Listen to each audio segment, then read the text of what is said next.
Gentlemen,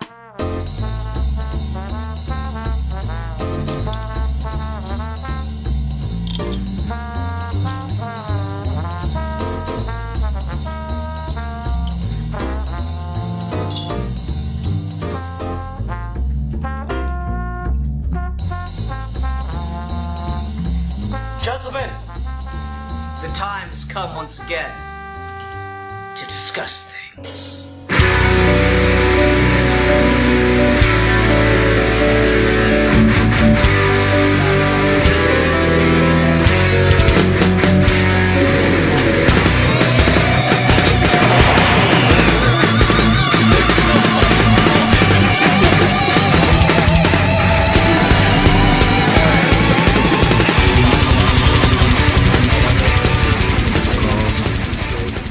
Hi everyone, welcome to another episode of Geeky Gentlemen. I am Sid Part 2. Joining me today is... A Geek for Fun. And Steve. I know that guy. I know both those guys. Yeah, no, I don't know the other guy. I barely heard of this Geek for Fun. Anyway, so today we're here to do a review. Alfie picked a movie for us to review, and that movie is called what? Bringing Out the Dead. From 1999 by good old Marty Scorsese. Yeah, it's got Nicolas Cage, John Goodman. Those are the two only really big names that stuck out to me. I recognized a lot of these people, but more because they got more famous after the fact than being names. Patricia Arquette was kind of about to blow up or had blown up around this point, and then Ving Rhames was in Pulp Fiction before this. And then he'd go on and get really famous doing all the Mission Impossible movies. So, I mean, there's that, and then there's obviously Tom Sizemore. He'd been around a really long time by that point. I don't know. I don't recognize that actor, Tom Sizemore. I've not watched the Mission Impossible movies, so I didn't recognize him. It was just, I don't know. Relatively, I mean, even Nicolas Cage is arguably the biggest name in this, and Nicolas Cage is barely an A-list actor anymore at this point. So it's just kind of interesting little capsule of time of right before a lot of people's careers took off and stuff. But yeah, so this was an interesting one to watch. I've got a new headcanon after watching this, and I'm pretty sure Martin Scorsese just drives around New York at night and then finds things to make movies so he can just drive around at night and get paid. It's so interesting to watch this movie, and just if I didn't know it was Martin Scorsese, my take would be someone really liked Taxi Driver. To know it's Martin Scorsese, I'm like, Martin Scorsese just really wanted to make Taxi Driver again, didn't he? Well, actually, if the key observation is driving around New York in the middle of the night, that's actually not a Martin Scorsese thing. That's a Paul Schrader thing, who wrote Taxi Driver, and he also wrote this. And we can get into a lot of more details, but Taxi Driver was the first movie Scorsese and Schrader did together. And then there was a long career of 20 years in between where Scorsese made a bunch of movies and Schrader wrote a few of them, like Raging Bull. But this would be the last time they collaborated, and the first time Marty made a movie set in present-day New York City in about 20 years at that point.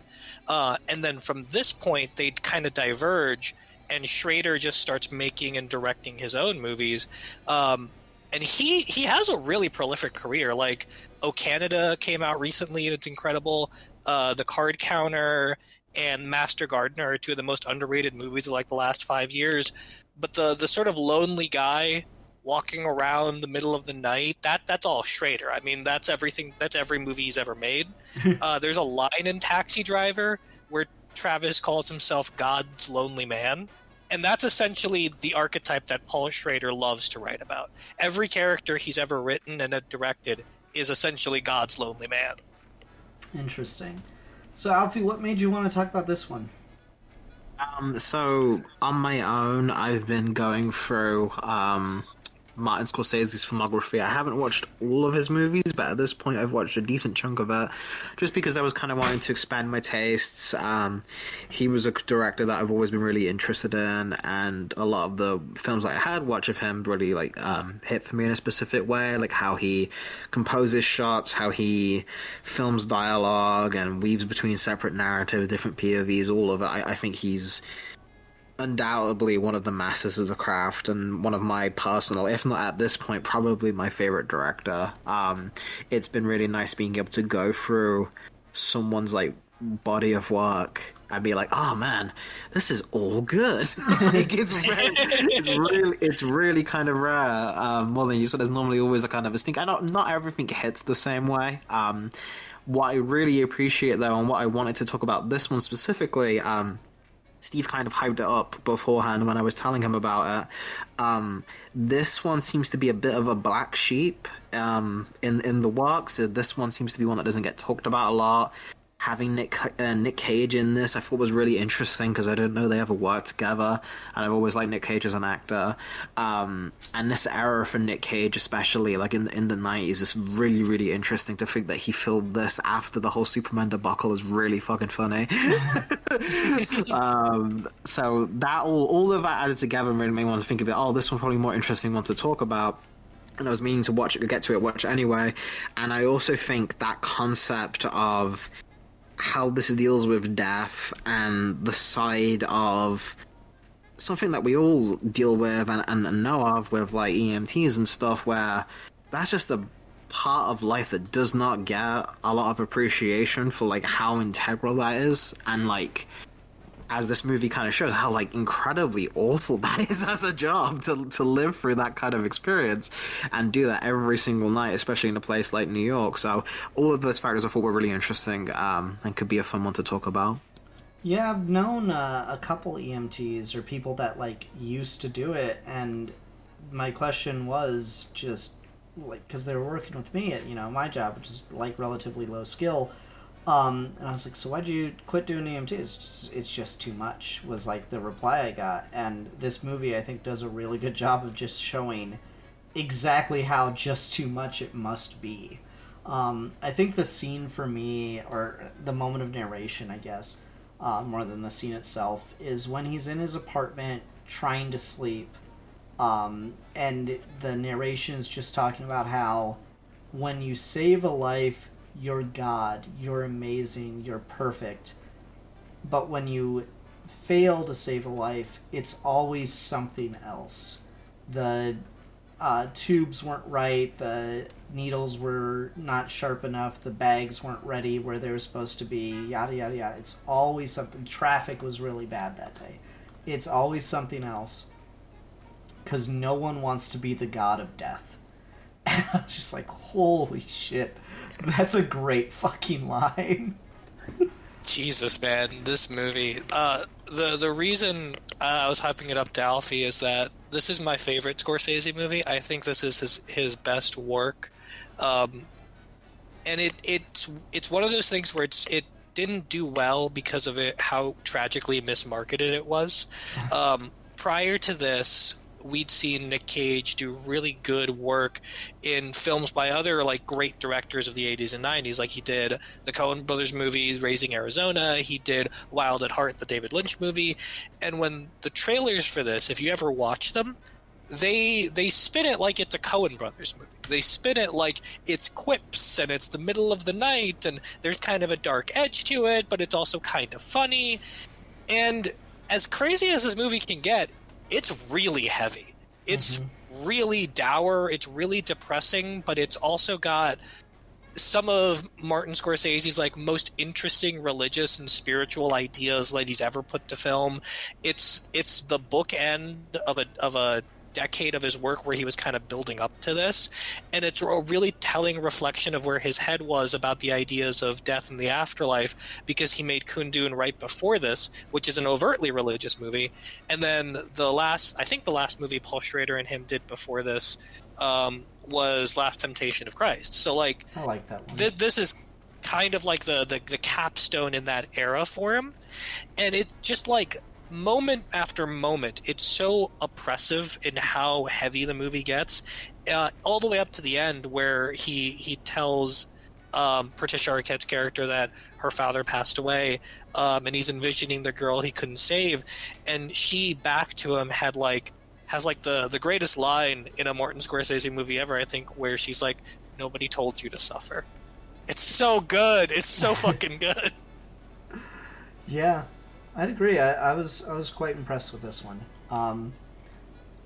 It is funny that you mentioned the Coen Brothers thing, and like it's marketed as if it's funny, because it legitimately does have some really great dark humor in it. Yeah, for sure. My favorite character is Marcus, and just him deciding to have a prayer circle to resurrect the OD fucking sent me.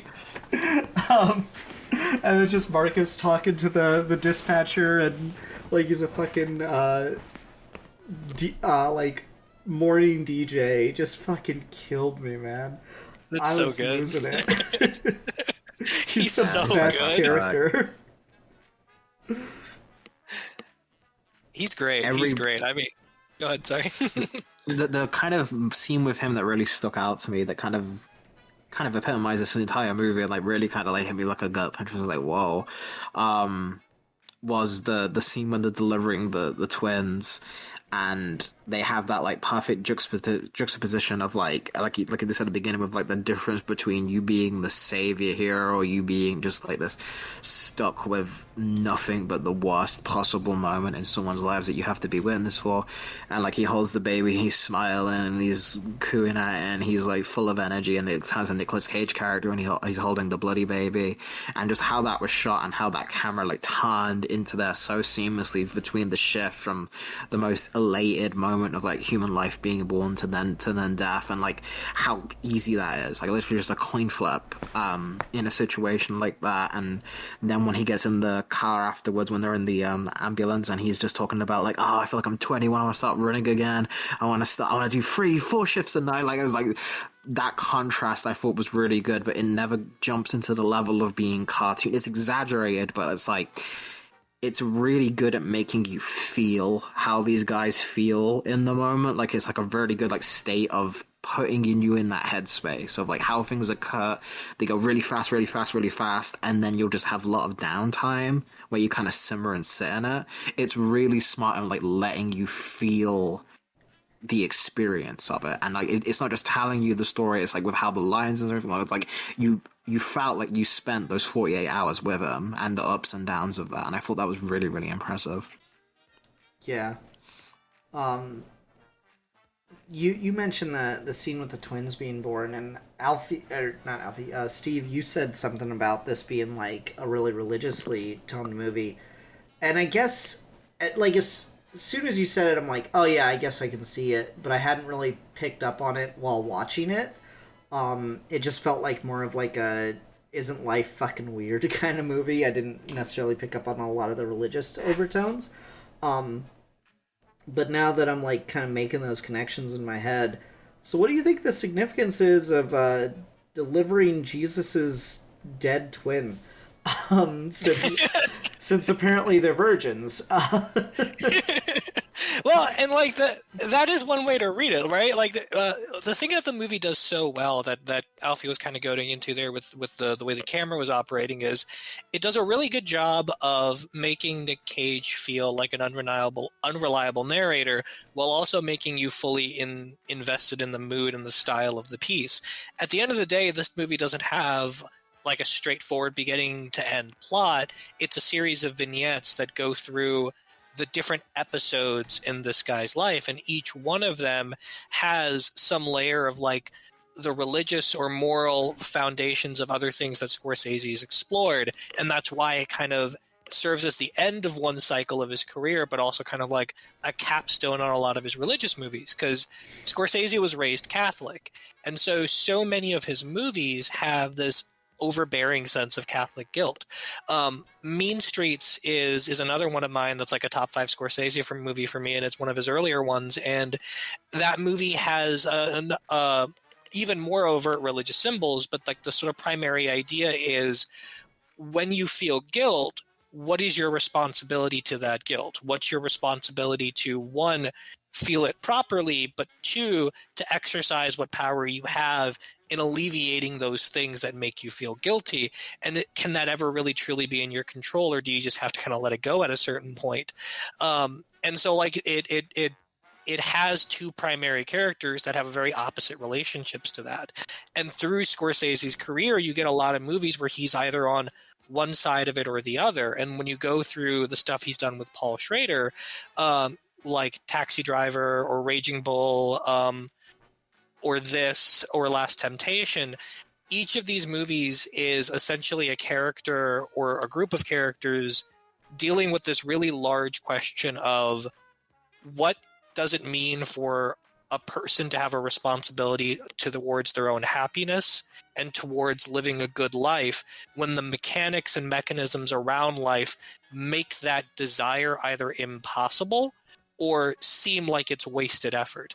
When you're an EMT and every night is like this, and you have disdain for the drug addicts that waste the resources, but you yourself are in a job where the high of saving a life is like its own drug addiction, or you go through these pendulum swings of the world being too much, but also having this sort of responsibility to help people.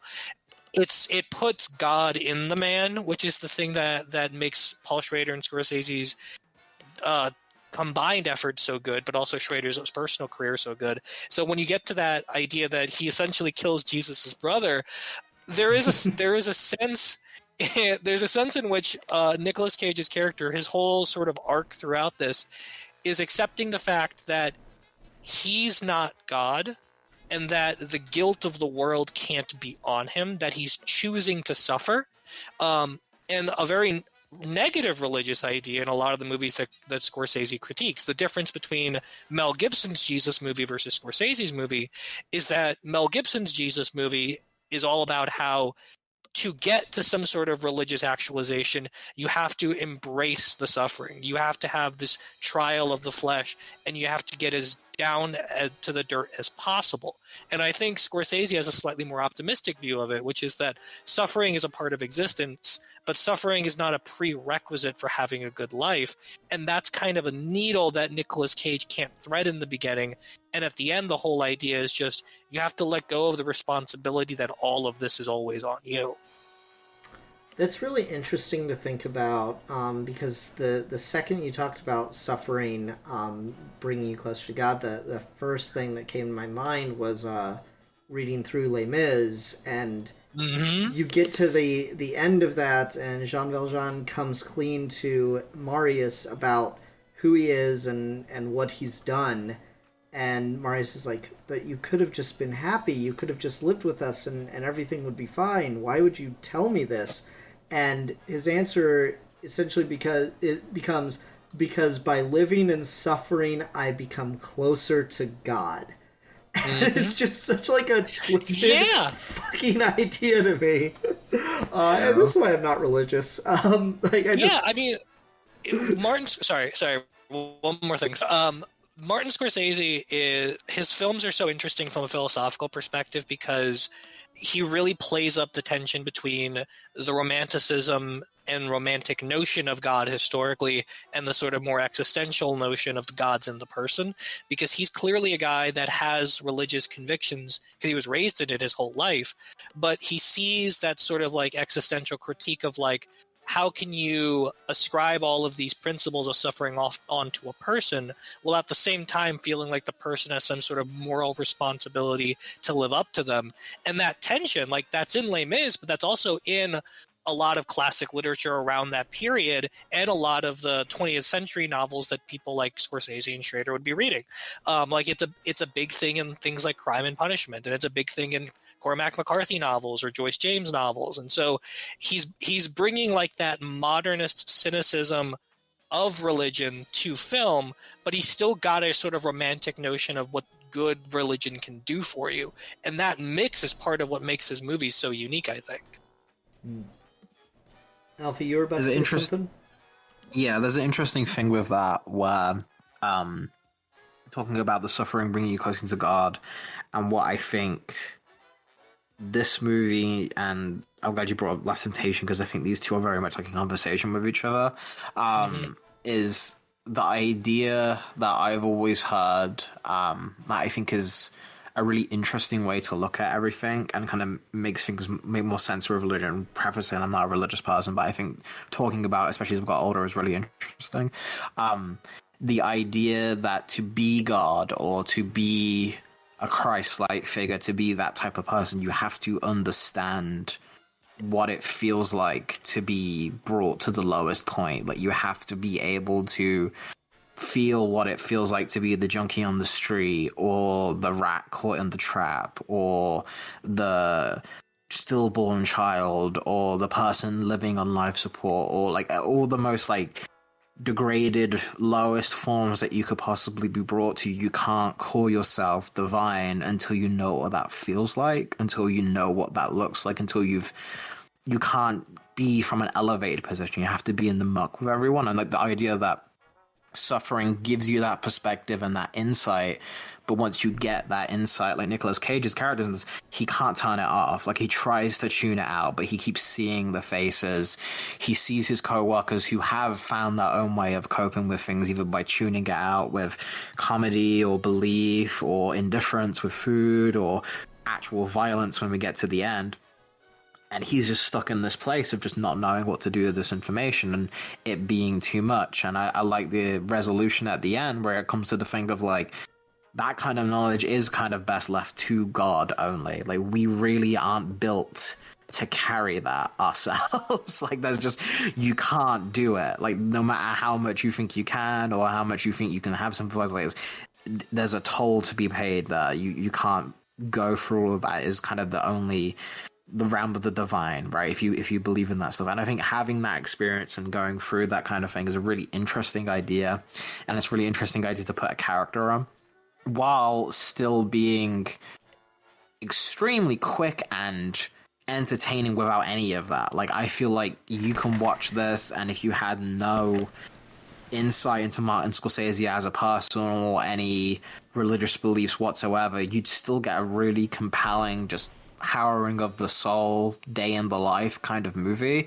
And then once you dive deeper into those kind of themes, it enhances it. But the fact that it works completely on its own, just structurally and screenplay wise, without that, I think is also really impressive.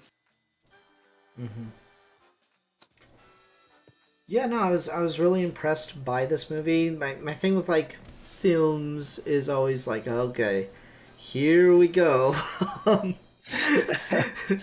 Is it gonna be too up its own ass this time? And I think the thing that I really liked about it is it's not interested in only telling a really complex and diverse narrative. It certainly wants to do that, and I think it certainly does do that, but it's interested in telling a story very straightforward up front as well. I don't think like as I'm talking to you guys about it, I'm gaining more insight on the film that I didn't necessarily have right away, and I'm kind of making connections to those things. But initially after watching it, I still felt like satisfied, like I'd watched something that, had, for lack of a better term, just a plot to follow, and didn't feel like a bunch of random vignettes that are supposed to send a message throughout the thing, but like without any kind of structured narrative. Like, I feel like certain films become, because they're just trying too hard to be films. Yeah, I go ahead, Ian. I'll let you finish. No, that's kind of all I was getting at. I agree with you completely on that, because I feel like there is like a confidence here from someone that knows what they're doing. And he's always kind of had this, but especially when I think at this point, and I really like this when I see any filmmakers do this. Nolan, especially I think by the end, once he gets like his stuff with like Oppenheimer, also has this. Is like, I really like when the guys can just be extremely good at what they do and not take themselves so fucking seriously. Still have a joke, like still just have a moment where you just like, hey, let the actors just kind of do their thing. Like that whole bit with the dude who was going to kill himself. Cage just goes off on him, and then you could make that beat like really kind of like, whoa, that's like awful he said that, but the way they play it with like the camera just holds as like they look at each other, it's like, hey, he's cured, and he's like, all right, let's just get moving. It's like such a like regular person beat. I was just so like, yeah, you can imagine someone actually having that moment in their life, and I love stuff like that where it keeps it honest, right? It keeps it. It's not up its own ass, like you said. It's very much. It's just confident. Like, it doesn't need to justify its existence. It just is gonna do what it does, give you everything you need to, show some style, show some craft, but it's not going to lecture you in a way where it's not entertainment at the end of the day. And I think that's a really, really tough skill to get as an artist, to be able to balance all of that. Yeah, no, I like that. I really loved the scene where he's like, no, we can't have you getting run over in the street. It creates a big mess. People don't like to see it. We'll take you to the hospital. You go to the nice room, and then they'll kill you. But how will they kill me? Oh, I mean, you can go pills, injection, or gas. It's up to you. Just anything to get the guy into the fucking ambulance at that point. And I mean, this is another thing where I feel like Scorsese movies always kind of have this like sort of rickrolling momentum where they're always funny, they're always energized, they're always in this realm of like he's just confidently swinging his camera around. Even movies that are like overly indulgent by design, like Wolf of Wall Street, so much of that overindulgence is played for laughs, and it zips by regardless of how long that movie is. And this has that same sort of thing, and it's impressive that he's able to pack all those jokes in between some of the darkest stuff he's ever done in a movie, and with some of the most like surreal and expressionistic images at the same time. Like, he, in the same movie where you've got that joke about the hospital letting you kill him, you've also got Nick Cage going on this acid trip, and he's pulling people's souls out of the pavement, and it's one of the most like trippy, gorgeous, provocative images in any movie he's ever made, but it fits the style of the rest of the piece, and it's entertaining at the same time. Mm-hmm. I just thought that whole scene, or that whole like section of the movie where he's in that fucking apartment, is just so gross. Just like, I've seen so many movies that try to do like a drug den and everything, and like it's impressive because sometimes there's this creative impulse where you don't want people to take the wrong message away. So, like, you oversell something, you overwrite it, or you explain it, or you dress it up if you're doing something like a visual medium, film, play, whatever. And so, like, a lot of times when you see, a drug den, it just looks, like, disgusting everywhere. Everything about it looks awful. Like, you kind of, you look at it, and the immediate thought that's supposed to go into your head is, why would anyone ever come in here willingly? And that's kind of the point that's always trying to drive home.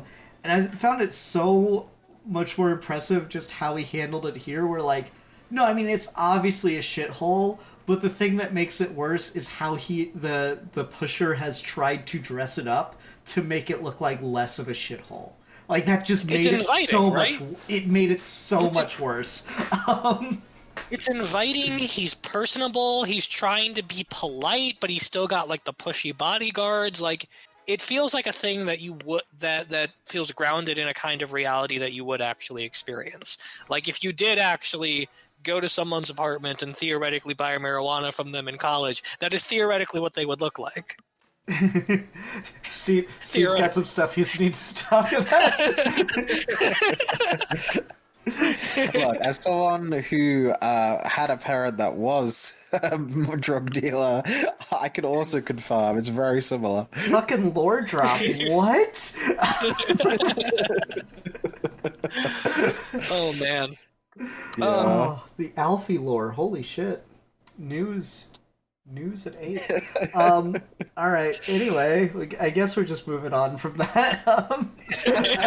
I need a minute to collect myself. So, Alfie, you bring us somewhere, please.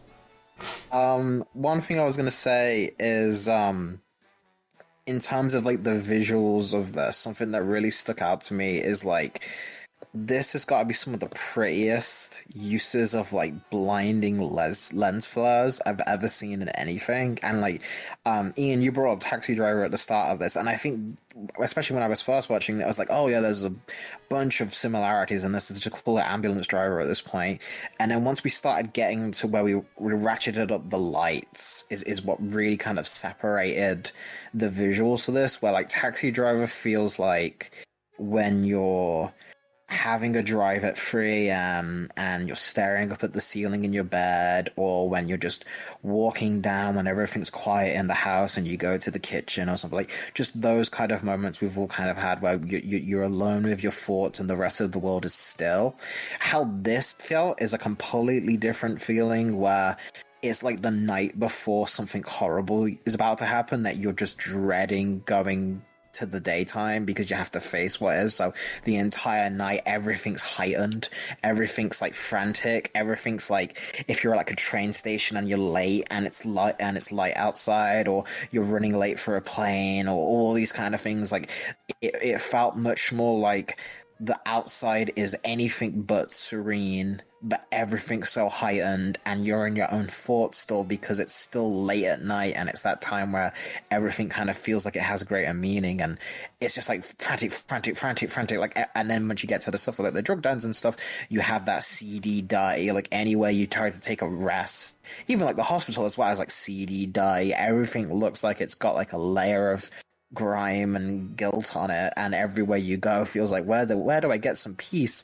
And that's when that last shot is really effective, where you finally find somewhere where it's not like the greatest thing in the world, but when the light hits, it's like, okay, I have a moment of just serenity where I can just let myself go from all of this. So how that was done visually, I was really impressed by, and that's something where I feel like this makes it stand out from a lot of his other movies. He's never done a movie that looks quite like this. This is probably one of the most... I saw a review that said it was like Scorsese watched something from David Lynch and said, all right, I'll try that. And I think that's really funny. Yeah, Taxi Driver is like the big point of comparison, because like tonally and by the premise it's so similar. But Schrader and Scorsese both knew that going in.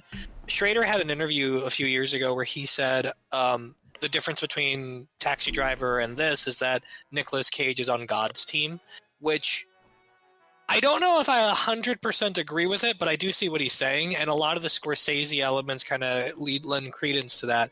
But one of the big differences between Taxi Driver and Bringing Out the Dead is that Taxi Driver is overbearing with its sense of trying to break down whether or not break down the world for all of its facades. It's a movie where everyone kind of sees how the game is played. The way that capitalism works, the way that people don't get paid the way they used to, the way politicians are corrupt, the way that people get preyed on in dark alleys and all of that stuff. And Travis Bickle's sort of warped mind is that he sees all of those awful things, and in order to stop them, he just becomes the manifestation of all those awful things. And he kind of can't see the irony in that.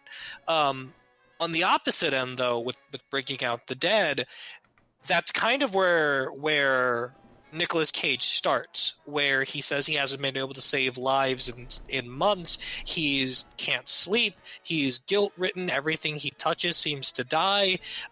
He's got like this manic drug addict perspective on what being an EMT is. And over the cycle of the movie, he realizes that this is not a thing to fight against the same way Travis did. And instead he just kind of lets a lot of that suffering go. You could, in one sense, you could sort of say that Taxi Driver is all about how Travis's hollowness as a person becomes self-perpetuating, and Bringing Out the Dead is all about how no matter how much of yourself that the world tries to claw out, there is a part of you that can still kind of resist and be brought to the light. And you get that at the end with this just gorgeous shot of him laying on Patricia Arquette's shoulder, and it just gets brighter and brighter and brighter until the film cuts to black.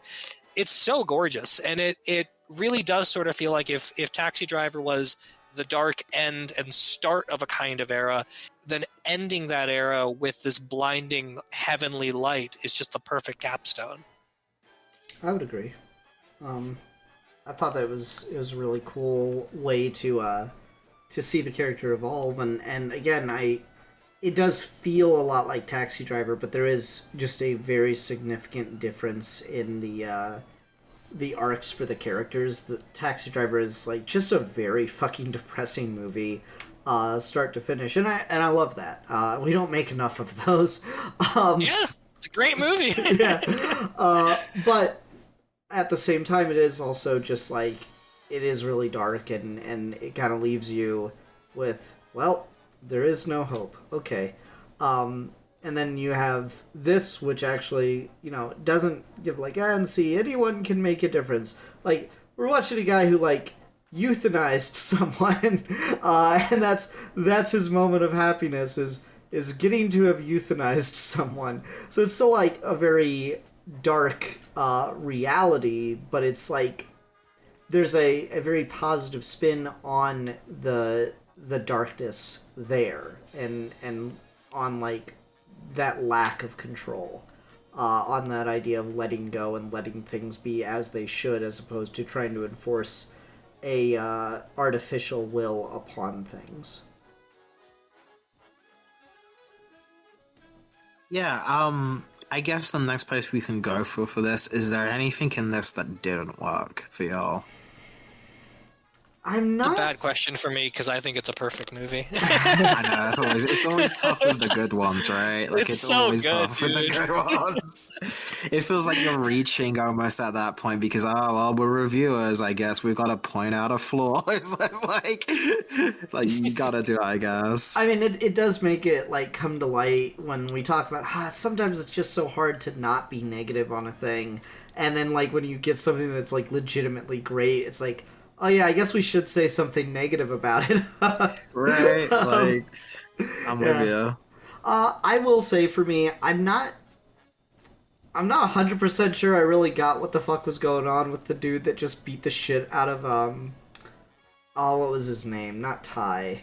The dude that won the glass of water. I forget the character's name. Oh yeah. Sigh. Noel. Noel, that's Sigh. it. It's Noel. Yeah. The dude who just wanted to beat the shit out of Noel constantly. I didn't really know where that came from. I don't think it was a problem. It just was so wild to be of like, if that had just been a cop, I would 100% have gotten it. The fact that he was also like an ambulance driver, I'm just like, well, this just feels like it's at odds with itself. I don't understand what's going on with like this dude as a character. He's so good though. He's so funny. When he just starts taking the baseball bat to the ambulance. I love that dude. It's just like it's a full moon tonight. Blood's gonna run down the streets, and you're excited. And like, It's crazy. I love it. And I get it as well because they do kind of see that early on when you have even like the head doctor just like, who the hell woke this guy up? Why do we keep bringing this dude in here? Like everyone's got like familiar faces and shit. So it makes sense that some fucking psycho is just like, oh, I know, we can fix this problem for sure. We'll just take him out. It's like you said though, if he was a cop, he'd be like, oh, no questions asked whatsoever. Right? And that's so fucking sad. That if it was a cop, we'd be like, oh yeah, 100%. Yeah. Not to spin this back around into a positive, but let's spin this back around to a positive. You could make an argument that one of the things that's really interesting about all of Nicolas Cage's partners throughout the night, because he has essentially 3 different ones, is that all of them kind of reinforce these different ideas of how the regular expectations of the world kind of invade themselves in this space that's supposed to be all about saving lives. So you've got the guy who's just wants to beat people up and is like clearly a drug addict and gone crazy. You've got the guy who makes all these moral judgments about addicts that he doesn't want to help because he feels like they're just wasting time. You've got the doctors who are kind of treating people's death and dying and disease as things that they have their own moral responsibility for. In a way, it's sort of like every character in the movie is just the character's that Travis Bickle in Taxi Driver thought he was seeing the whole time. Like, this is the world that radicalizes Travis to be what he is at the end of the movie, and Cage is just kind of like drowning in that and taking on that until the very end when he could kind of finally shed it and go to sleep.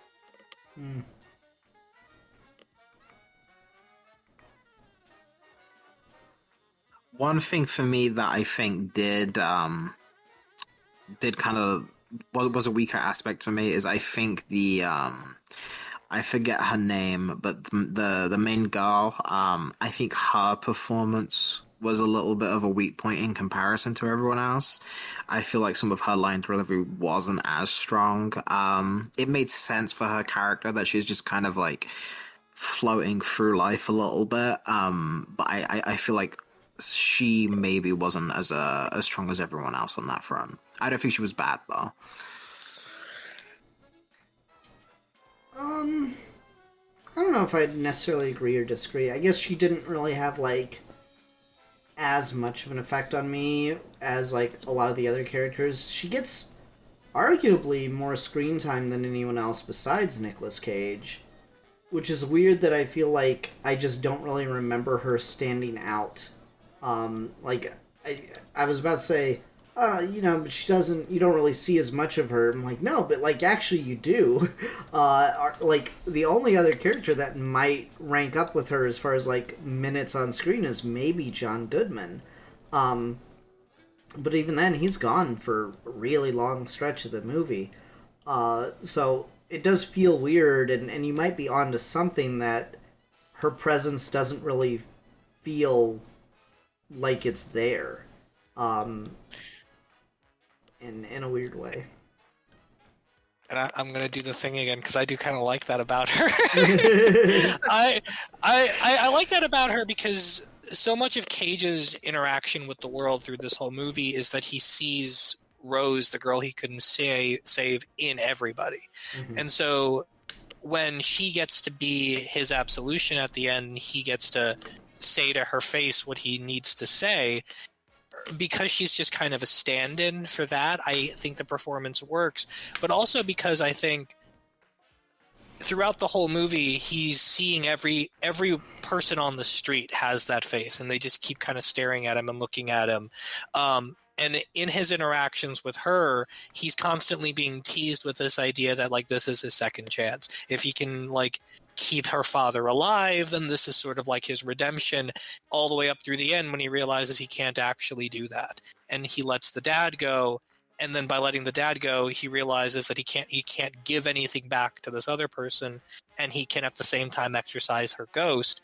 And so the fact that her performance kind of feels sort of subdued and kind of not there, I think in part is because she's a real good stand-in for what this world is and what these people are, especially because she has that line about also being a former addict, but also because it's hard to say that Cage is even really seeing her as anything except the ghost of another person the whole time. And so she's always kind of got this reserved quality compared to, like, his larger-than-life one, because he's injecting so much of that into her. Okay, so there's like a continuity error at 16 minutes into the movie where he's got his hand on the wheel in one shot and it's at the 10 o'clock position, and then in the next shot it's down at the 6 o'clock position, and he obviously wouldn't have had time to move his hand with as quick as that shot transition is. So what's your deep explanation for how it actually works for the movie in that case, Steve?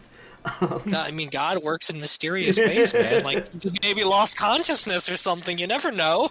They did crash the ambulance. This is true. So in this scenario, me and Ian are both Nick Cage, and Steve is Rick James. he's praising the Lord. He wants to watch it 4 more times. Legitimately, it's one of those movies, though, like, in all honesty, like, I wouldn't put it up there as, like, one of my favorite movies of all time, even though I think it's Scorsese's best and my favorite Scorsese, because, like, one time every couple years is enough. Like, this is such a heavy movie. I don't know if I could subject myself to it, like, repeatedly and feel like I'm giving it its due. It really just kind of has a weight to it that makes it hard to watch repetitively. That's fair. Sitting here gotten me thinking, is like, you know what this makes me think of is of Mice and Men, with just like how tragic, but like it's clearly the only right thing to do. The ending is with the euthanizing, and so it's got me kind of like wondering, like, how many other movies have this where like the right thing to do at the end is to kill the person like humanely. So you got like $1 Million Baby, And Eastwood's whole career has kind of got like that whole sort of quality of like saying goodbye to the dying world kind of thing. Like I've been watching all of his movies in order, and like it's funny how much of his movies in the 70s when he first became a director are about the death of the characters he made famous, or the death of the archetype he kind of made famous. That's interesting. Huh. Sorry. I feel that. Me too. How did you guys feel about the music in the movie? Because I mean, that's always a big Scorsese thing. Is like he's just always got the needle drops, and they're always just constantly flowing, but they always connect to the scene or the characters in a good way. I guess the music didn't really stand out to me. I didn't I didn't feel like myself like lost in the score or taken away by any of it initially. I'm with Ian on that, where I feel like I liked that aspect because it reminded me of when you're like you say you're in like a gas station or something and it's late and you kind of hear music in the background playing from someone's car or something. Like it didn't feel like I was meant to, like when you have like because I watched The Departed recently, it's on my brain, but like that is very heavy with the needle drops and the songs being kind of playing through the montages and dragging you through, and you're listening to the lyrics and stuff like that. With this, it felt more so like it was just ambience, like it was just the sounds of the city that you'd be hearing. These music, I never felt like it was meant to be the focus in the same kind of way. Maybe I'm just wrong on that. Maybe I had the same thing with Ian, where I just kind of I let it kind of wash through me, and I was more so focused on like the lights than necessarily the sounds. Yeah, I mean the way the film looks and like all of the intense red lights and glares and stuff, like it does kind of demand your focus. But as someone who doesn't know a ton about music, it's never my strong suit to talk about it. But I do feel like with this one, there's always like a good connection between the energy of the song and the mood you're supposed to feel. And then if you like go in and listen to any of the songs individually, they end up having this nice dissonance of the song is really poppy, but the lyrics are really kind of emotionally and quietly devastating. And that kind of feels like the movie in a nutshell. And that's kind of why I like it.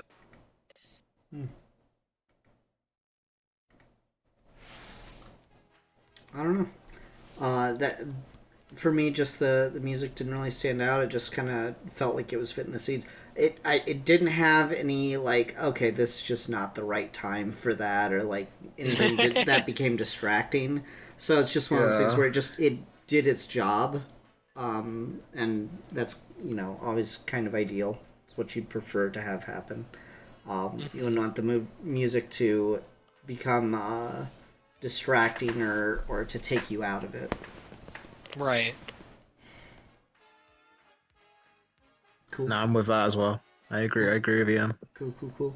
Well, I don't know. I'm beginning to wonder if we're running out of things to talk about on this movie because everyone just genuinely liked it so much.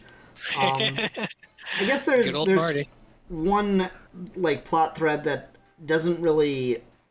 I mean, it goes somewhere because it's alluded to as the reason for the final rescue of the film and stuff. But did you feel like the whole Red Death plotline was like tied up, or do you feel like, because I kind of felt like there was gonna be something more that came from it? I was expecting either the female lead, once we realized she was a drug addict. I was kind of expecting her to be the one dying from it, or for Nick Cage to start taking it or something. And I was a bit surprised that it didn't work its way in a more pronounced way, because it's just kind of like almost like a subplot that wraps up that plot thread of the Red Death. I guess I Yeah, didn't see the. Sorry, go ahead. No, I was just gonna say, I'm with you. Like, I thought it was gonna be something, but then I kind of just like the fact that it was a skull on a bottle, and like it felt like it was just like heroin and like some vague other thing. It felt more to me that it was like closer to encompassing just the idea of it. Like, you see this recurring thing that keeps killing people, but there is no rhyme or reason. It's just part of the landscape. It's just marked for death kind of thing. Was the interpretation I got from at the end. I didn't expect it was going to go somewhere specifically, but the fact that we do go to like a drug dealer and we do have a drug addict as another main character, you bring up a good point, Ian, that I get why you'd be like, oh, is this going anywhere? Like, that doesn't make sense. Well, it's just it it's introduced pretty early on. The main doctor kind of shows you and talks about what's in it and what the effects are going to be, and he talks about it takes like 3 times the amount of what do they call it, Narcan to resurrect someone that's overdosed from it, and when they come up they're gonna fight you like crazy and da da da da da. So it was like it's really laid on thick, like this drug in particular, something special about it. It's not just heroin, it is something special. When the gang member dies, the drug dealer dies or whatever, his buddies, instead of caring about him, they're picking up the vials. When we go to the drug den, he asks, it's Oscar, right? He asks the dealer if he's selling Red Death, and he's like, no, you're not going to give something that kills my customers. That's terrible. That's what What's-His-Face is dealing with, trying to hunt it down so we can get it off the streets, actually. Which is such a weird idea, but I quite liked it. And so ultimately, the only thing that really comes of that is presumably them trying to get it off the streets is what gets them attacked, and leads to the conclusion with saving the dude. So I was a bit surprised by that. That like it doesn't. A lot of the information we're given about it doesn't actually ultimately end up being that important to the role it serves in the story, I suppose. I kind of saw that as like sort of an intentional bait and switch, because you see prior to this, you've got a good number of Martin Scorsese gangster movies. Like before this, he made Casino and he made Goodfellas, and then obviously like Taxi Driver is a crime movie, Mean Streets is a crime movie. So I think when you have that opening where they're in the hospital and we're just kind of going fast-paced exposition, there's a new drug, I think he's trying to kind of set you up to feel like this is a different kind of movie than it is, where because it's Martin Scorsese and because it's that plot element, you're anticipating this to kind of have like this sort of neat linear structure where that kind of thing would be set up and paid off.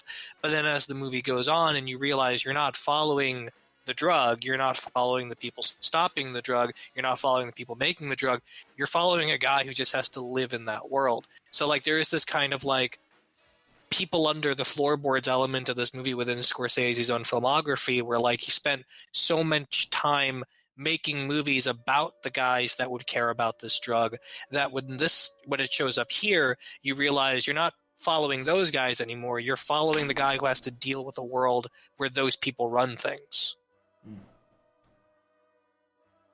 Yeah. I don't know.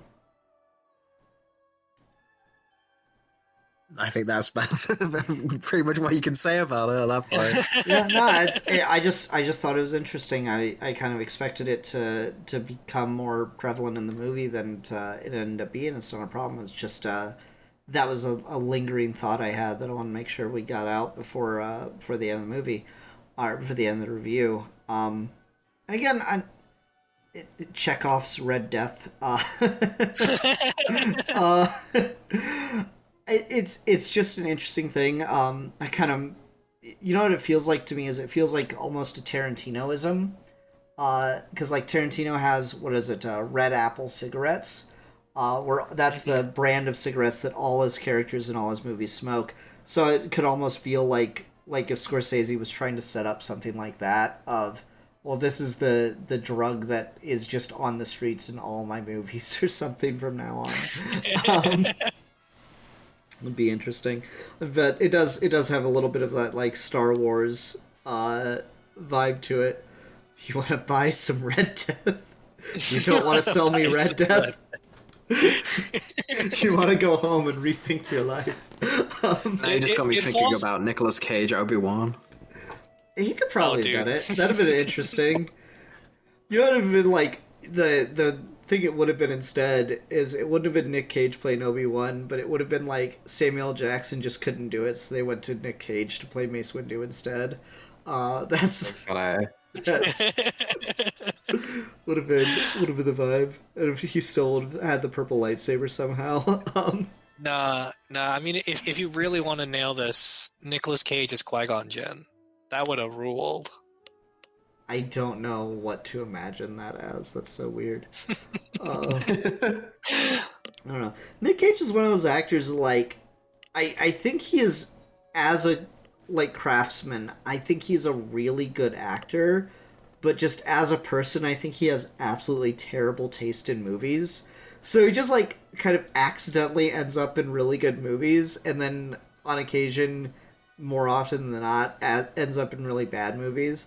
Like, I remember this was like early 2010s when the fucking one of his shit movies was coming out, The Sorcerer's Apprentice, and I remember a friend of mine was just like really excited to go see it, and he's like, "Nah, dude, but like Nick Cage," and I'm like, "Yeah, Nick Cage." He's like, "But dude, what are you talking about? Nick Cage is great, fucking National Treasure." I'm like, "Yeah, National Treasure too."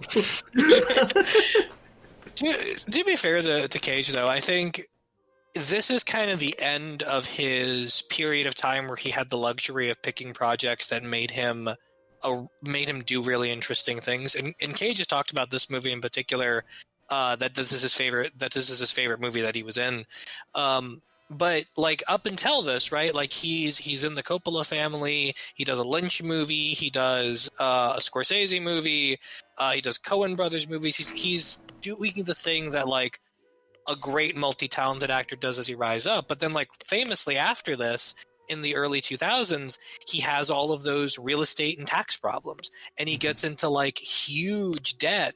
And then he says that he's just gonna like keep making direct-to-video movies so he can pay off his debt.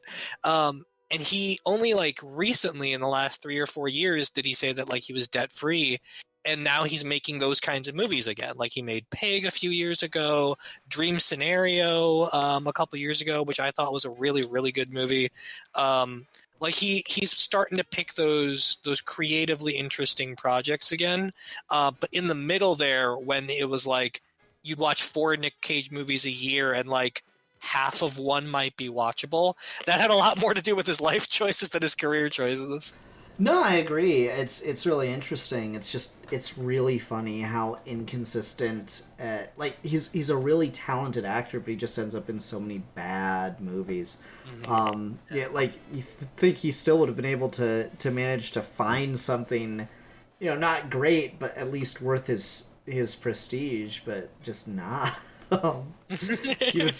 He was just in some dog shit movies. He was in fucking Left Behind not too long ago, wasn't it? Like late 2010s that the Left Behind movie came out or some shit. Or do I got my timeline wrong on that? I don't remember when that one came out. Was that 2000s? I guess it would have to be. Yeah. I feel like it was like 2014. Left Behind movie. 2014, yeah. Yeah, okay, so I got it. So about a little over 10 years ago now. So I guess he's started to pull out in late 2010s, early 2020s. So good for him. Yeah. It's too bad he got fucking screwed over by being in The Flash as just a CGI monstrosity. That thing makes me so sad. Have you seen the video he did about that where he told about this full scene? Yeah, like he filmed a bunch of stuff and they used absolutely none of it and just basically tricked him into getting a body scan for it. so they could do their fucking CGI garbage. Terrible, terrible Genuinely evil movie for that. That movie fucking sucks. It's so bad. So bad. Oh, wow, what a time. I'm sorry, Nick Cage. You deserve better. Maybe you don't. You probably do, but maybe not. I mean, hey, if you haven't seen it, check out Pig. Pig's really good. Dream Scenarios were good, and I really like Long Legs. I know people aren't a fan anymore, but I really liked Long Legs. What was the one with Pedro Pascal that came out recently? The one where he's playing himself? Yeah. The Unbearable Weight of Massive Talent. It's a really good movie. I like that movie. It's a good movie. I like that one. That was a fun movie. That's very funny. All right. Well, I think we've gotten to the point where we're just getting silly now and just talking about random bullshit. So I think we should probably close out the episode. Yeah, that's fair. But yeah, it was a good time. It was a good time. All right, everyone. Thanks so much for watching. Until next time, I'm the Philosopher. I am the EMT of the oppressed. And I'm going to try not to kill Jesus' brother. And we are your Geeky Gentlemen, and we will be discussing things.